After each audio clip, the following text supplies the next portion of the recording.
kemudian konsumsi garam, kemudian konsumsi lemak ya, lemak jahat atau apa namanya, saturated fat ya. Kemudian selain itu alkohol udah ya tadi, diabetes ya. Jadi kontrol diabetes itu perlu, kemudian sedentary lifestyle atau kurangnya aktivitas fisik. Nah, hal-hal ini bisa menjadi faktor risiko dari terjadinya hipertensi di masa datang. Jadi kalau misalnya di sini ada teman-teman yang merokok, saran saya adalah stop merokok karena benar-benar tidak ada untungnya. Saya juga nggak ngerti kenapa orang masih ngerokok, sama sekali nggak ada untungnya. Rokok itu kan di dalam kandungan rokok ya, nikotin dan segala macam yang ada di apa namanya rokok, mau rokok bakar maupun rokok hisap yang sekarang lagi ngetren itu sama aja. Jadi dia akan somehow dia metabolismenya di tubuh itu dia akan menyebabkan kekakuan pembuluh darah sehingga seseorang itu akan bisa menjadi hipertensi. Apakah itu munculnya nanti atau dia munculnya early?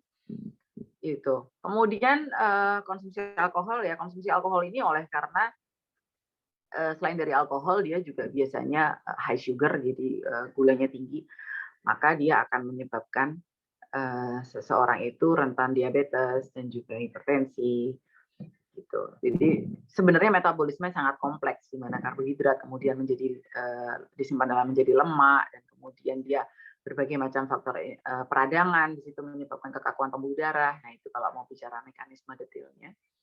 Kemudian konsumsi dari kolesterol, makanan-makanan yang dengan kolesterol tinggi ya. Kolesterol tinggi di sini juga tidak selamanya kolesterol itu kan jahat ya sebetulnya. Kita juga membutuhkan kolesterol gitu karena metabolisme di tubuh itu salah satunya juga disupport oleh kolesterol, kemudian hormon-hormon yang ada di tubuh kita itu juga bahan bakunya juga adalah salah satunya kolesterol. Jadi tidak selamanya kolesterol itu baik, tapi kolesterol itu kan juga harus kita konsumsi dalam porsi-porsi yang cukup saja gitu. Jadi makronutrien ya istilahnya, lipid, protein dan karbohidrat itu memang harus kita makan dalam komposisi yang sesuai dengan apa yang kita butuhkan. Jadi masing-masing orang itu kebutuhan untuk makronutrien akan berbeda-beda. Kemudian apalagi tadi? Diabetes ya. Kalau memang sudah menderita diabetes ya itu harus mau nggak mau terkontrol gula darahnya. Kalau belum ya kita harus melakukan pencegahan supaya kita tidak mengalami diabetes. Jadi kurang lebihnya sama dengan hipertensi ini. Kemudian sedentary lifestyle. Sedentary lifestyle ini berarti gaya hidup tanpa aktivitas fisik yang cukup.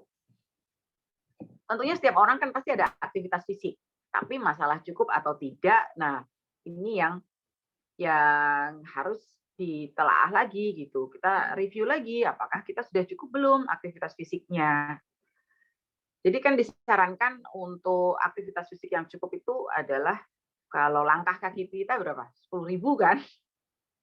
Saya juga paling sehari cuma 6.000 gitu. Jadi kita mesti tambahin itu di bentuk aktivitas yang lain. Kalau seandainya dalam sehari itu langkah kaki kita untuk aktivitas harian rutin saja itu misalnya katakanlah hanya 6.000 itu, kalau saya kurang lebih dapatnya 6.000 7.000, maka ya 3.000 yang lain harus saya tambahkan dalam bentuk yang lain, misalnya ekstra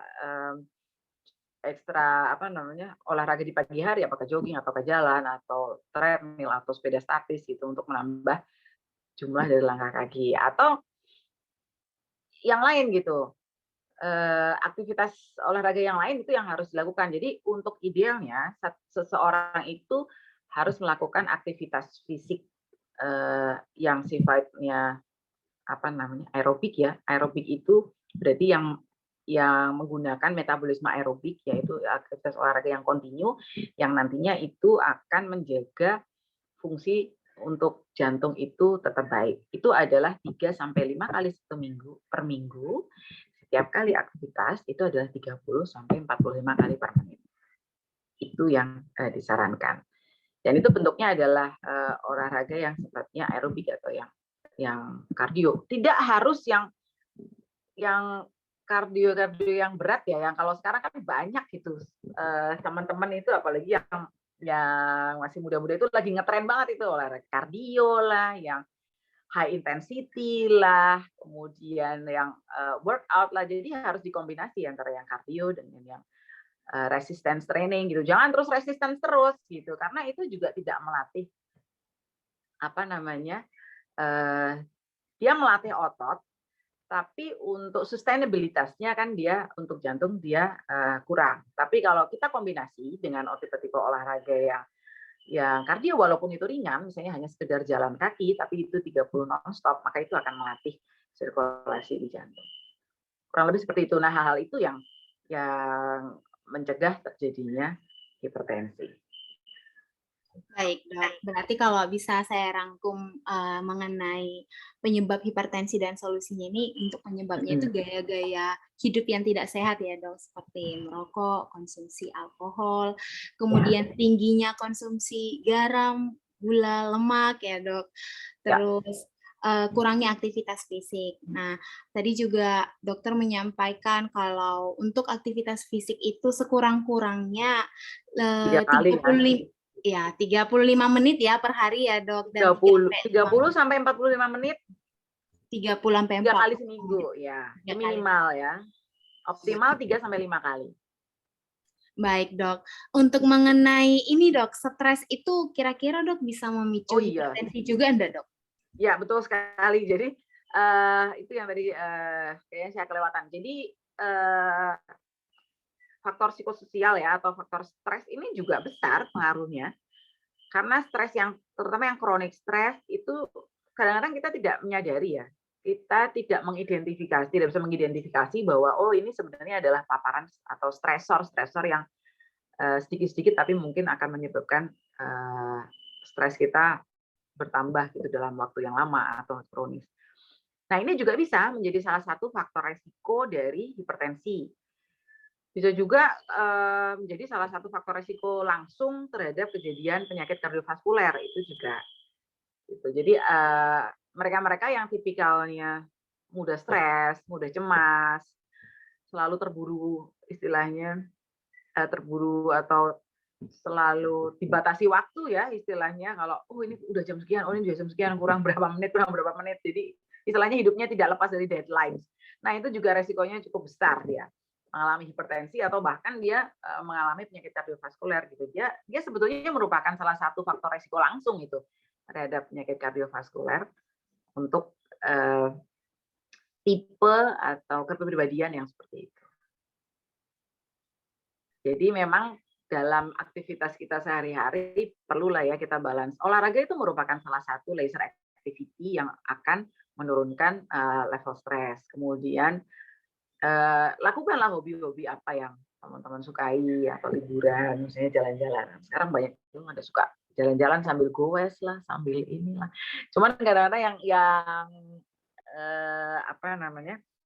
yang sekarang sering dilakukan itu sudah goes ya, udah bagus-bagus olahraga kardio sejam 2 jam, bahkan yang malah kadang-kadang ada berlebihan, tapi setelah itu tujuan dari goesnya itu sebenarnya dia mampir ke spot-spot kuliner gitu. Jadi ini yang sebenarnya agak diskrepansi gitu. Baik, Dok. Jadi sebenarnya, Dok, banyak banget ya penyebab stres ini. Tuntutan pekerjaan juga itu salah satu. Ya, itu banget stres. Itu kalau itu ya. Iya. Cuma pekerjaan kan, kuliah, ujian gitu. Iya, Dok. Nah, Dok, cemas ini kan tadi meningkatkan tekanan darah tinggi. Terus saya ini, Dok, ada keluarga yang memiliki penyakit MA akibat cemas yang terlalu berlebihan. Itu apakah ada hubungannya ya, Dok, MA atau asam lambung gitu terhadap hipertensi? Iya, Dok. Sebenarnya bukan kemudian hipertensi menyebabkan MA enggak, atau MA menyebabkan hipertensi enggak. Tapi oleh karena dia circle-nya itu, lingkarannya itu, mereka yang mudah stres, mereka yang bawaan kepribadian mudah anxiety, atau bahkan mungkin kalau mereka dengan gangguan kecemasan ya, kalau ini kan sudah diagnosis ya, itu memang salah satu gejala fisik yang muncul atau gangguan yang muncul adalah MAH atau gastritis. Nah, ini oleh karena mereka yang istilahnya kalau orang Jawa bilang kemerungsung ya. Yang gampang merungsung, kemudian sedikit-sedikit semua dihitung dengan jam gitu. Itu dia simpatis tone-nya meningkat. Kemudian kalau simpatis tone-nya meningkat, dia sekresi asam lambungnya naik. Kalau sekresi asam lambungnya naik, nggak nyaman, nyeri dada. Belum lagi yang sering muncul adalah kadang-kadang aritmia gitu. Itu muncul oleh karena hal-hal tersebut, itu satu lingkaran gitu. Jadi dan di sisi lain dia juga tekanan darahnya mungkin agak lebih meningkat. Jadi itu sebenarnya adalah satu circle ya. Gitu. Ini sejak apa namanya? Sejak pandemi Covid nih ya. Sejak pandemi Covid buat kita yang di rumah sakit kan dari tahun lalu kan kita diminta untuk melepaskan benda-benda. Ini sekarang udah mulai longgar sih ya, tapi dulu di 2020 dan 2021 sampai yang pandemi berat itu kan kita diminta untuk tidak menggunakan benda-benda yang sekiranya akan mentransmisi atau akan menyebabkan transmisi kuman ya, apakah itu COVID atau yang lain ya, seperti jam, perhiasan itu. Jadi praktis saya itu sudah 1 tahun lebih ya, ini hampir 1 tahun lebih ya, 1,5 tahun itu ya. Kayaknya saya pakai jam itu baru 3 kali atau gimana, dan rasanya hidupnya lebih santai aja. Ini nggak pernah pakai jam sekarang. Nggak tahu tuh koleksi jam saya jadinya mati semua baterainya. Ya itu salah satu hal positif itu. Jadi kadang-kadang kita memang perlu jam gitu, saya pikir-pikir kadang-kadang kita memang perlu jam gitu. Nanti kalau jam sekian harus meeting ini, jam sekian harus kuliah gitu. Tapi di satu sisi saya sudah sangat terbiasa tidak menggunakan jam, itu ternyata nyaman aja. Terserah nanti waktunya berlalu gitu. Yang penting nanti kalau misalnya ada, yang penting saya nggak akan ketinggalan kuliah dan sebagainya, itu aja. Hal-hal yang sangat krusial istilahnya. Ternyata Dok, kalau tidak Lucu ya? memiliki koleksi jam itu nggak usah terlalu insecure ya Dok, karena ada nilai positifnya. Saya punya koleksi jam sekarang malah mati semua gitu, akhirnya nggak tak pakai tuh. Karena hidup sehari-hari ke rumah sakit juga pada akhirnya. Terus kalau Sabtu Minggu misalnya pergi kemana, akhirnya juga terbiasa tanpa nggak nyaut istilahnya, nggak ngambil jam gitu. Baik Dok. Ya. Nah Dokter, mengenai ini tingginya konsumsi gula, garam, dan lemak itu kan jadi penyebab hipertensi juga ya Dok. Sebenarnya batas konsumsi gula, garam, dan lemak per hari itu berapa ya Dok? Untuk gramnya ya? Iya Dok. Untuk gramnya, sebenarnya kalau kita makronutrien itu kan hitungannya per orang akan beda-beda ya.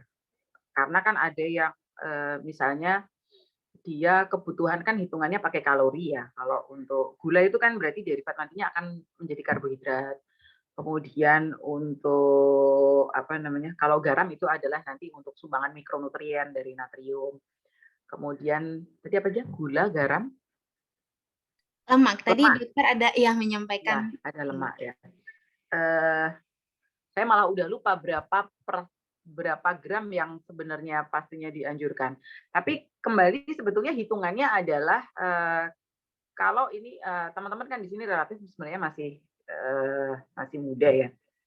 Jadi hitungannya sebenarnya adalah kalau dari ilmu gizi, mungkin nanti malam Mbak Opel atau Mbak Galuh bisa mengundang mereka dari gizi klinik. Kan ada kan dari tim gizi, mungkin mereka akan lebih punya kompetensi untuk menjawab itu. Jadi bahwa untuk asupan gizi itu kita sebenarnya adalah berdasarkan dari kalori itu, dan tujuannya adalah apakah itu untuk maintenance harian atau untuk mengurangi berat badan atau untuk meningkatkan berat badan, misalnya seperti itu. Dan nanti proporsi dari makronutrien itu sendiri juga akan berbeda-beda, berapa komposisi dari karbohidrat yang bisa dikonsumsi, berapa komposisi dari protein, berapa komposisi dari lemak yang bisa dikonsumsi, tergantung dari proporsi dan tujuan dari kita untuk apa gitu, apakah untuk maintenance atau untuk meningkatkan berat badan atau untuk menurunkan berat badan, seperti itu. Jadi kan ada yang komposisinya dia akan dengan karbohidrat yang lebih rendah, misalnya, atau dengan protein yang lebih tinggi, gitu. Atau pada orang dengan sakit-sakit tertentu, dia harus dengan komposisi protein yang lebih rendah. Dan ini biasanya kami berpartner dengan mereka dari gizi untuk perhitungan itu. Kalau ini kita bicara pasien. Tapi kalau itu bicara untuk kita atau untuk teman-teman yang sehat, itu tentunya nanti mungkin bisa bagus juga loh diundang dari gizi untuk penghitungan itu. Kalau seandainya kita mau gaya hidup sehat, misalnya, yang masih belum ada paparan atau gangguan apapun, maka itu pasti komposisinya akan berbeda dengan mereka yang misalnya sudah ada gangguan, misalnya sudah hipertensi atau sudah ada diabetes, atau mereka yang dengan kelebihan berat badan, misalnya seperti itu. Ini kalau kayak misalnya nih saya berusaha untuk mengurangi atau dengan melakukan defisit kalori, itu juga harus dengan hitungan. Gitu. Kan nggak langsung begitu saja. Gitu. Dan proporsinya harus balance tuh antara karbohidrat, protein, dan lemak. Jadi hitungannya masing-masing itu akan sangat personalized ya, walaupun di guideline ada tuh kandungan natrium yang dianjurkan untuk mereka yang sudah hipertensi. Ya. Cuman saya nggak terlalu ingat berapa angkanya. Tapi kalau kita bicara pencegahan, itu memang sangat personalized itu untuk masing-masing itu. Untuk ke arah sini, kita nggak bisa menggunakan patokan bahwa semua orang itu sama. Atau antara orang sehat dengan penderita itu sama. Tapi harus dipersonalize tergantung kondisi masing-masing. Kayak anak-anak, dia masih membutuhkan konsumsi protein tiga-tiganya tinggi kan? Dia masih bisa konsumsi lemak tinggi karena mereka masih membutuhkan yang namanya kolesterol itu justru untuk pertumbuhan hormon, protein itu untuk development otak dan sebagainya. Tapi kalau mereka sudah sampai pada pertumbuhan yang non fisik, istilahnya hanya maintenance hormon dan untuk metabolisme sehari-hari, maka hitungannya akan berbeda. Untuk yang lebih tua lagi berbeda lagi karena dia sudah punya penyakit-penyakit komorbid misalnya. Gitu. Baik, Dok. Nah, Dok, saya kan nih orang Sumatera ya, Dok. Orang Batak lagi. Jadi kan orang Sumatera dan orang Batak itu kan cenderung banyak suka asin-asin ya, Dok. Kalau misalnya makanan itu kurang garam, itu kayak kurang sedap gitu, Dok, untuk dimakan. Jadi gimana sih, Dok, cara kita yang maniak sama garam ini agar terbiasa mengurangi garam gitu, Dok, dan bisa mengkonsumsinya sesuai batas yang dianjurkan, Dok? Kalau Mbak Galuh orang mana? Saya orang Jogja, Dok. Nah, jadi itu dia. Saya gula, Dok. Apa beda orang Jogja atau orang Jawa Tengah lah ya, orang Jawa Tengah Jogja dengan orang Sumatera? Kalau identiknya orang mengatakan orang Jogja suka yang manis-manis ya, Dok. Iya. Orang Jogja itu suka yang manis-manis, tapi kalau orang Batak, Padang, Medan dia akan suka yang asin-asin ya kan? Jadi masing-masing daerah ini ada istilahnya ada preferensi sendiri-sendiri dan memang itu juga membawa kepada perbedaan dari risiko hipertensi itu sendiri. Selain itu faktor ras ya, faktor ras dari seseorang itu juga merupakan salah satu karakteristik yang akan membuat resiko itu berbeda ya. Seperti kalau misalnya Amerika kan ada Kaukasian, ada African American, itu sangat berbeda ya. African American dia jauh lebih tinggi risiko atau kejadian hipertensinya dan karakteristiknya juga beda. Itu saya nggak ngerti kalau di Indonesia sendiri apakah saya belum pernah sih sebenarnya baca apa yang punya penelitian secara nasional itu bahwa masing-masing ras, karena kan tempat kita rasnya banyak sekali ya. Itu apakah karakteristik dari hipertensi itu berbeda atau tidak. Tapi kalau misalnya ada yang sudah membuat atau kalau misalnya belum ada yang mau untuk melakukan penelitian ini, itu akan sangat bagus karena masing-masing ras itu berbeda-beda. Dan kalau bicara itu, ya kembali lagi kepada kita lihat ininya, risk assessment dari masing-masing orang itu tentunya bisa dilakukan ya. Kalau dilakukan health check up itu kan bisa dilakukan risk assessment, Anda sampai di risk yang mana gitu. Kemudian lifestyle seperti apa sih yang dilakukan gitu, termasuk dalam diet atau intake gitu. Jadi kalau Berlebihan garam ya saya kira memang kalau makanan itu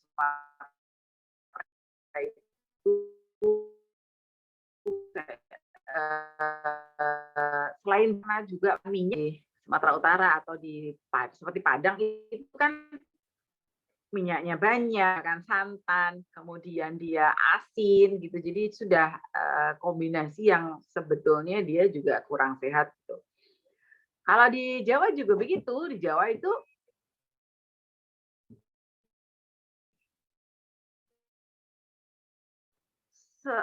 tidak ada makan yang Jawa Tengah itu yang dia ketika masak itu tidak memasukkan gula. Iya Mbak Galuh ya? Jadi kalau kita Betul, telaah Dok. itu kan masakan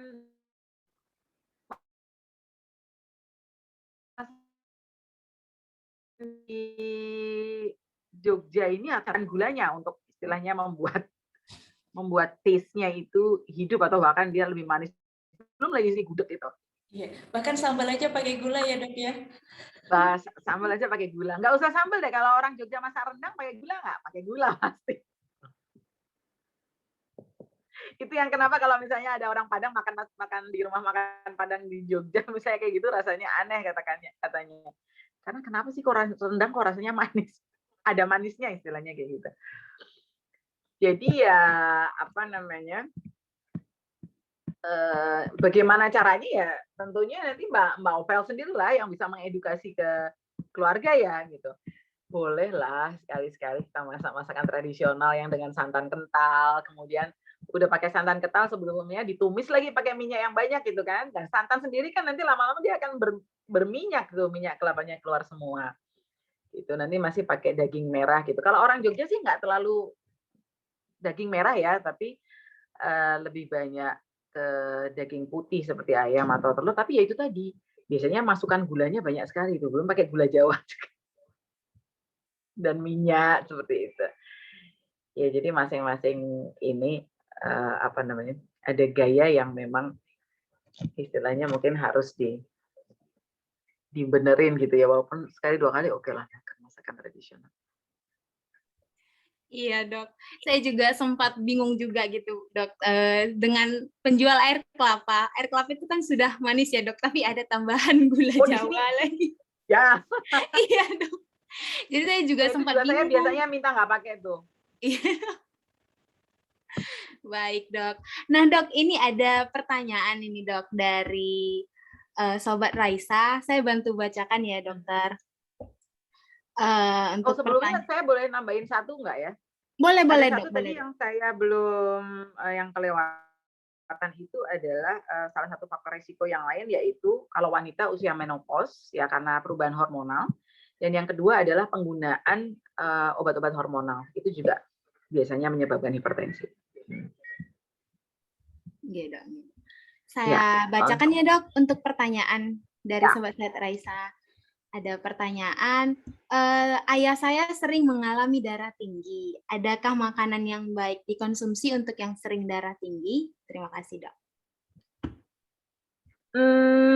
Maksudnya makanan yang baik itu apakah yang akan menurunkan tekanan darah atau bagaimana ya? Tapi bagaimanapun kembali lagi, jadi kalau memang sudah menderita darah tinggi berarti sudah masuk dalam istilahnya memang sudah beresiko ya untuk penyakit yang menjadi atau beresiko untuk terjadinya kerusakan organ yang disebabkan oleh karena tekanan darah tinggi. Sehingga yang pertama ya pasti harus menurunkan tekanan darah atau istilahnya membuat tekanan darah itu selalu terkontrol. Jadi kita nggak apalagi untuk usia tua kita nggak pernah bilang bahwa darahnya sembuh gitu, apa tensinya sembuh, tapi terkontrol kan biasanya istilahnya begitu. Karena sebenarnya kalau dia karena proses penyakit yang lain atau karena dia pembuluh darahnya misalnya sudah kaku pada orang tua, dia hanya bisa terkontrol gitu. Apakah itu dengan modifikasi gaya hidup, ataukah itu dengan obat-obatan atau kombinasi. Nah, kalau perkara makanan apa yang sebaiknya dimakan, sebenarnya tidak ada apa namanya? Tidak spesifik gitu bahwa ada makanan tertentu yang akan menurunkan tekanan darah.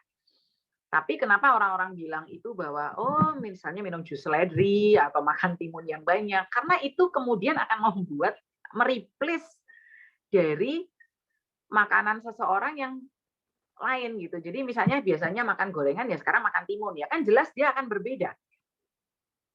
Itu pasti dia akan memberikan kontrol yang baik terhadap tekanan darah gitu. Jadi dia dengan sendirinya akan membuat tekanan darah terkontrol, ditambah kombinasi dengan aktivitas olahraga rutin. Olahraga rutin dengan frekuensi yang saya sebutkan tadi, dia memang akan menurunkan tekanan darah. Kenapa? Karena dengan berolahraga, maka sirkulasi darah itu lebih lancar. Kerja jantung kita akan lebih reguler. Dengan kerja jantung yang lebih reguler, pembuluh darah itu akan terlatih untuk melebar, mengecil, melebar, mengecil, melebar, mengecil sesuai dengan denyut dari jantung yang dipompakan. Nah, ini akan melatih pembuluh darah untuk melatih menjadi tidak kekakuannya menjadi membaik, atau kalau misalnya masih muda dia akan mencegah terhadap kekakuan di masa datang. Sehingga itu kenapa kalau olahraga itu yang definit dia akan memang tekanan darah seseorang bisa menjadi relatif lebih turun. Tapi kalau makanan-makanan itu oleh karena replacement kita terhadap makanan yang menyebabkan misalnya penumpukan lemak di dinding pembuluh darah atau kekakuan, yaitu tadi. Jadi kalori seseorang akan terreplace dengan sendirinya. Kalau biasa makan gorengan, kemudian disarankan untuk banyak makan timun atau jus seledri atau apa, kan dia pastinya akan kenyang duluan oleh makanan-makanan itu kan, dengan kalori yang rendah, garam yang rendah. Baik, Dok. Ini, Dok, ada pertanyaan lagi. Kira-kira kopi itu bisa membuat darah tinggi nggak, Dok? Oke, nah kalau kopi ini memang kalau kopi ini dia sebenarnya nggak menyebabkan dia nggak menyebabkan tekanan darah tinggi gitu ya. Jadi justru kemarin itu ada yang sharing artikel deh, itu bagus. Jadi dia bagaimana kita intake kopi 1 cup a day ya, atau berapa gram ya, waktu itu saya belum baca detail dari artikelnya. Itu dia akan istilahnya memperbaiki untuk sirkulasi, atau bahkan di situ artikelnya itu bilang dia memberikan benefit yang positif terhadap kejadian kardiovaskular di masa datang. Nah, saya kira karena ini memang untuk kopi dalam artikel-artikel kardiovaskuler yang diteliti itu, jadi sudah banyak sih sebenarnya yang mempublikasi tentang kopi. Konsumsi kopi itu akan kafein ya, terutama kafein dalam kopi itu kan sebenarnya dia akan istilahnya dia banyak sekali ya efeknya. Jadi efek menaikkan simpatis, kemudian dia perbaikan mood ya, dan vasodilatasi itu berarti kalau saya bicara vasodilatasi itu apa ya? Jadi dia oleh karena dia ada sifat relaksasinya juga, dia menyebabkan pembuluh darahnya itu lebih vasodilatasi itu melebar ya. Seperti itu berapa efek kopi ketika dikonsumsi dalam kadar tertentu. Tapi kalau misalnya itu terlalu banyak, pada beberapa orang akan menyebabkan kondisi simpatisnya yang meningkat gitu. Jadi mungkin malah justru berdebar-debar, terus dia lebih lebih cepat gitulah istilahnya, lebih istilahnya. Ada yang bikin orang lebih kemerungsung istilahnya begitu. Nah, itu malah justru menjadi tidak baik. Jadi sebenarnya bukan kemudian konsumsi kopi itu tidak baik, tapi konsumsi kopi dalam 1 cup a day, kalau itu di artikelnya itu. 1 cup a day itu akan memberikan efek yang benefit. Black coffee tapi ya, bukan kopi dengan gula, itu kalau misalnya di Jogja itu banyakkan gulanya daripada kopi. Biasanya gitu. Iya, Dok. Apalagi nih, Dok, atau malah boba kopi itu lah, berarti nggak jadi lagi itu nanti jadinya. Iya, Bukan Dok. benefit kopi yang kita dapatkan, yang ada malah jadi beneran sakit gula sama hipertensi.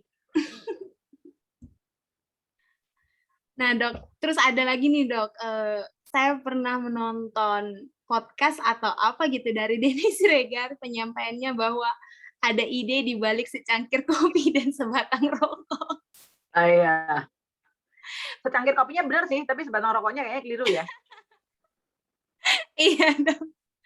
Baik, Dok. Nah, ini Dok, ada pertanyaan lagi nih, Dok, dari Mbak Ida. Saya ingin menanyakan, kira-kira ada nggak ya olahraga yang sangat disarankan untuk mencegah maupun bagi pasien hipertensi, Dok? Iya. Sebenarnya specifically enggak, tapi tipenya ya, maksudnya tipenya adalah yang tipe kardio gitu. Jadi istilahnya yang memang menstimulasi metabolisme aerobik itu ya adalah yang paling disarankan. Kenapa? Karena kita menggunakan metabolisme aerob untuk olahraga yang sifatnya adalah aerobik. Nah, itu apa bentuknya? Itu tadi yang saya sebutkan. Jadi yang sifatnya continuous, non-stop. Walaupun itu dilakukan dalam intensitas yang ringan, katakanlah jalan kaki, atau sepeda statis, atau kalau mau agak tinggi lagi ya berenang, atau aerobik, atau jogging, atau apa ya, goes lah ya, itu ketika itu continuous, maka itu adalah yang paling disarankan. Ya, untuk resistance training itu memang diperlukan untuk apa namanya, untuk ini apa, maintenance otot supaya atau mereka yang ingin pembentukan otot-otot tertentu gitu. Jadi resistance training bisa dikombinasikan dengan olahraga yang aerobik atau yang kardio. Baik, Dok. Nah, Dok, nggak terasa nih, Dok, waktu bincang-bincang santai kita sudah lebih dari 60 menit. Iya, ternyata. Iya, Dok, ini karena terlalu seru dan topiknya yang sangat menarik, juga narasumbernya yang sangat asik. Nah, sehingga kita sudah sampai nih, Dok, di penghujung sesi bincang-bincang santai kita. Kalau misalnya saya rangkum ini, Dok, bahwa sebenarnya sangat penting untuk kita semua sadar tentang bahaya hipertensi, terus penting juga untuk mengetahui upaya pencegahannya. Karena sebenarnya penyakit tidak menular ini adalah masalah kesehatan yang dapat dicegah ya, Dok, dengan mengontrol tekanan darah. Apalagi generasi muda sekarang ini kemungkinan kelompok yang sangat rentan ya, Dok, karena gaya hidupnya yang tidak sehat. Ada gaya hidup diskrepansi sebenarnya ya yang sekarang terjadi ya. Kalau kita lihat yang generasi yang ini yang masih muda-muda ini suka sekali olahraga. Oh iya, Dok. Iya kan? Iya, Dok, benar. Mulai dari goes, kemudian running, kemudian yang populer sekarang kan goes, running, kemudian HIIT ya, resistance training, workout. Itu lagi banyak banget dilakukan. Tapi di satu sisi fenomena-fenomena seperti hobi untuk mencoba kuliner, bahkan saya lihat sih bentuk-bentuk kulinernya itu kalau misalnya yang lagi ngetren itu justru yang makanan-makanan yang sangat manis gitu. Nggak itu boba, milk tea, kemudian coba kenalan dessert itu dessert box, terus kue-kue, terus segala macam yang manis-manis itu banyak sekali dikonsumsi. Jadi ya itu tadi, di satu sisi gaya hidup aktivitas fisiknya membaik lah ya kalau misalnya in general, tapi di satu sisi juga gaya hidup kulinernya juga bertambah banyak. Jadi ini saya nggak ngerti ya untuk apa namanya teman-teman yang biasanya yang hobi beli makanan-makanan yang seperti itu kan. Kalau ini secara empirik aja saya perhatikan itu kan yang di usia-usia antara 20 sampai 40 ya kali ya. Nah, ini saya beberapa kali kalau misalnya di jalan itu lihat itu kan di mana-mana itu kan ada kafe, kedai kopi. Kopinya oke lah, tapi kemudian dia kopinya biasanya bukan yang diminum bukan kopi itu gitu, bukan kopi yang pure kopi. Atau yang kedai-kedai cake atau mereka dengan usaha-usaha kuliner cake itu kan banyak. Nah, ini juga saya nggak ngerti nih. 10 atau 20 tahun mendatang itu saya nggak tahu prevalensi diabetes kita berapa. Iya, Dok. Nah, jadi bagi sobat sehat di sini tuh iya.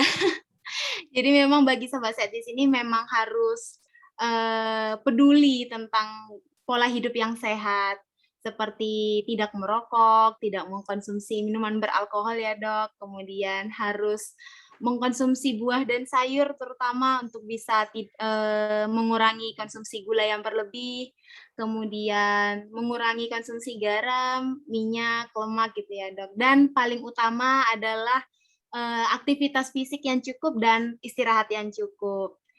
Betul Nah, sekali.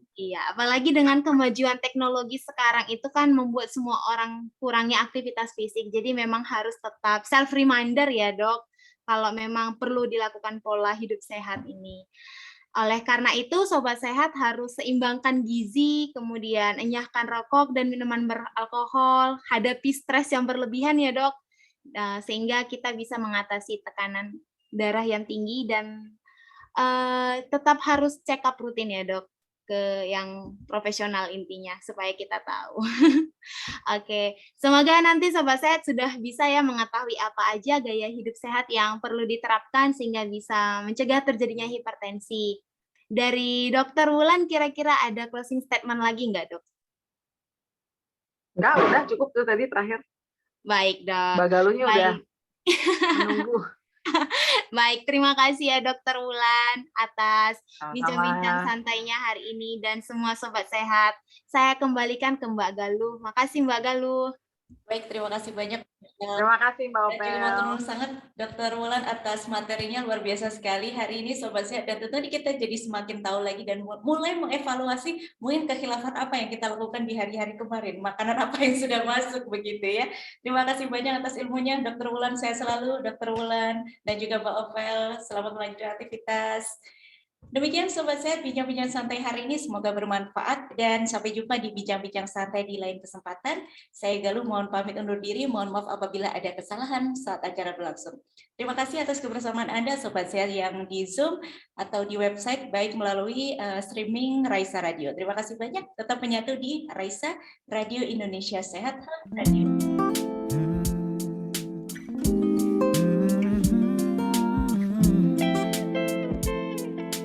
Terima kasih Mbak. Bila kau sanggup untuk melupakan dia, biarkan aku hadir dan menatap ruang hati yang telah tertutup lama. Jika kau masih ragu untuk menerima, biarkan hati kecilmu bicara, karena aku yakin kan datang saatnya.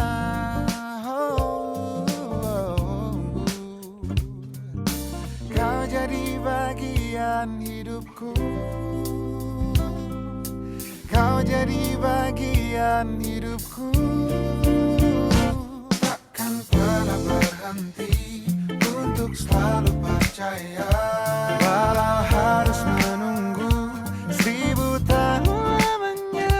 Biarkanlah terjadi, wajar apa adanya, walau harus menunggu 1000 tahun lamanya. Jika kau masih ragu untuk menerima,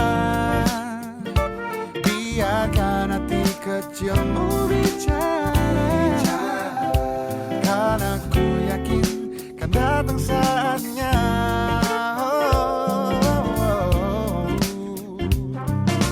Kau jadi bagian hidupku,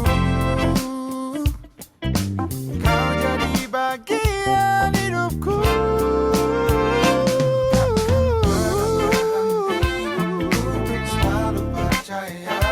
Walau harus menunggu 1000 tahun lamanya, biarkanlah terjadi, wajar apa adanya. Walau harus menunggu 1000 tahun lamanya, selama apapun itu, ku akan setia menunggu. No, no, no, no, no, no. Oh, no, no, no, no, no, no, no, no.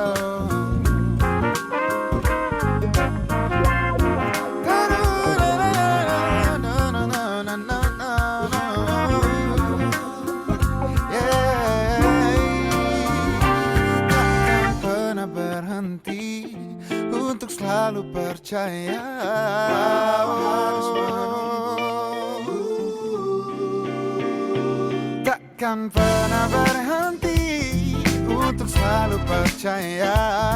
Walau harus menunggu 1000 tahun lamanya, biarkanlah terjadi, wajar apa adanya.